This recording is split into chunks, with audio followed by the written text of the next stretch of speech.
Imagine this, you give 7 years of your life to a company, late nights, weekends, holidays missed, all for the promise of security and recognition. Millions in revenue brought in because of your work. And then one night, while you're lying in a hospital bed, you get a text that ends it all. That's exactly what happened to me. And that text didn't just cost me my job, it set off the chain of events that destroyed the man who sent it. My name is Michael Carter. I'm 36, and until that night, I was Senior Client Director at Holstrom Analytics, a consulting firm in Chicago. I wasn't just another employee. I built their division from nothing, brick by brick. My clients trusted me. My team looked to me. And my boss, Edward Collins. He took every ounce of it for granted. The text came late, glowing on my phone screen in the dark hospital room.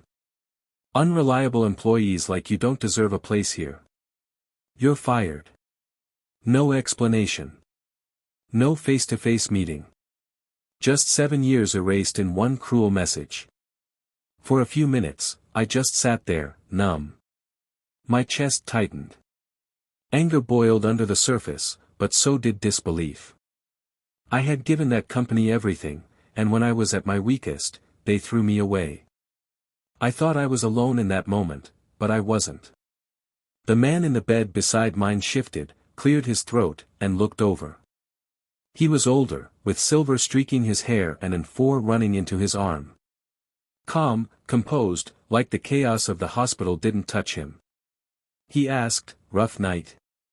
I let out a bitter laugh and showed him the text. He read it, then looked me in the eye. "Looks like your company doesn't value you," he said. "But your clients might." That man was Daniel Whitmore, CEO of Arcus Partners. Our fiercest competitor. And in that moment, I realized something Edward never did: my value wasn't in a company logo, it was in the relationships I had built. Edward had always feared Arcus stealing his people. Ironically, he delivered me to them himself. Daniel didn't waste time. "How much business do you personally manage?" he asked. "About 45 million a year," I answered, almost embarrassed to admit it. He raised an eyebrow. "Then it's not Holstrom they trust, it's you." Those words hit me harder than the pain in my stitches. For years, I'd believed I was replaceable, just another cog in their machine. But suddenly, I saw the truth. A few days later, I was discharged. My body still weak, but my resolve sharper than it had ever been. Waiting at my apartment door was a handwritten note. "Call me when you're ready. Opportunities don't wait." I did. 3 days later, I walked into Arcus headquarters. Daniel welcomed me into his office, and without any theatrics, slid a folder across the table. Inside was a contract. Equity options. And a title I never thought I'd see so soon: Vice President, Client Strategy. Edward thought he'd destroyed me. But what he really did was set me free. I started carefully. A few calls to clients, nothing loud. A single LinkedIn update. And just like that, the phone wouldn't stop ringing. Clients didn't care about Holstrom. They cared about me. Within weeks, multi-million-dollar accounts started moving to Arcus. That's when Edward panicked. The calls and emails came, threats, insults, desperate bargains.